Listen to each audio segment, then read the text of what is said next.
Fallen rage. I can't control it. I'm losing myself to it. I can feel it inside of me trying to claw its way to the surface. I can't let them see me like this. If you're gonna get near me, I don't know what I'll do. They saw what I did to that car. What were they thinking trying to restrain me now? They must be crazy. Hell, I must be crazy. Only crazy people would let themselves live with what I've done. I don't know what keeps me going. I've tried to kill myself. I've tried everything. Anything I could get my hands on. A plastic bag over my head, slitting my wrist, drowned in car exhaust, a bullet through the fucking skull, overdosing. Nothing works. Every wound on my body just disappears as soon as I get them. I'm immortal.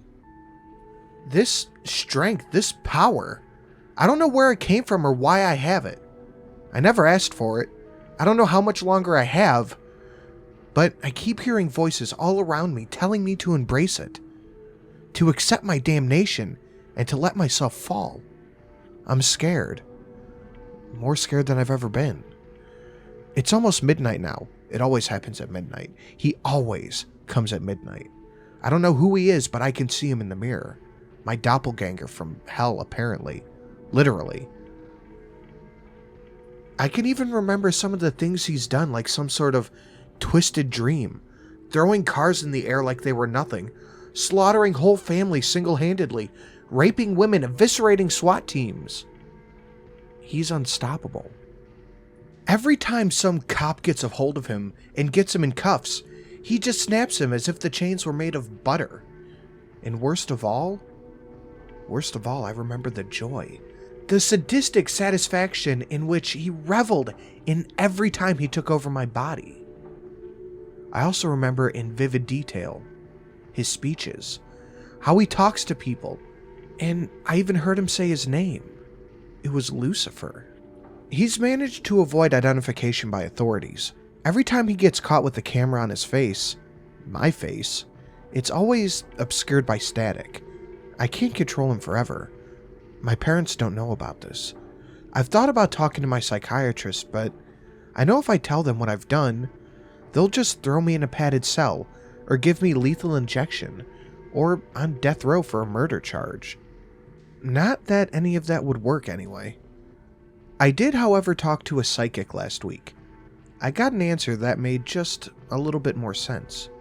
I told her what was going on, and I told her about this Lucifer thing inside me. Ah, I see. Yours is a terrible fate, my child. Lucifer, the spirit, inhabits your body. He was one of your God's archangels. He was among the first of his kind. One of the first in the heavenly chorus. He was beautiful beyond words, righteous and perfect from the day he was created. Every precious stone was his covering. Every man cringed with envy, and every woman shivered with desire in his presence. He was beloved by all of creation. However, what he had in power and glory, he lacked in humanity. His praise soon stirred the seeds of vanity and pride. He began to covet the power of God. He went before the Most High and challenged him for control of the earth. God's wrath was heard throughout creation. He cast Lucifer far from heaven, into the depths of the earth, where only darkness lurked.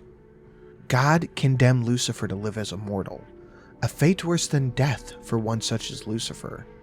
Throughout the ages, Lucifer has taken one vessel after another, one lifetime after another, never able to see heaven again. Those possessed by him do not know he's there. They live out their lives until, upon reaching adulthood, he begins to manifest through them, once every midnight. Indeed, God has no love for you, child. I didn't know what to do then. I just found out I was possessed by Satan, and now I was going to spend the rest of my life as the vessel for all the evil in the world. I've been running ever since. I left my home in the middle of the night and never looked back. The police have been searching for me, but no one can find me. Not with all the things I can do now. I've learned how to tap into Lucifer's abilities. I can move things without touching them. I'm stronger and faster than any animal I've ever encountered. I don't get sick. I don't eat. I don't sleep. I don't even breathe. I've never been more powerful. And do you want to know what gets to me the worst? When he takes me over, when I completely lose control, I like it.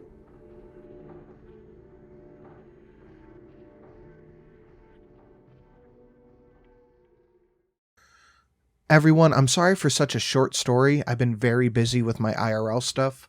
I had to really buckle down to get this one out for you guys. But let's thank all the lovely patrons currently listed on screen right now. Dan R, Neophyte Games, Chaos X, Mr. Swiston, Official Jerboa, JY Pyromancer, Hayden MH, Ethan A, Daniel H, Maximilian Charles P, and Deneen H. Guys, thank you so much.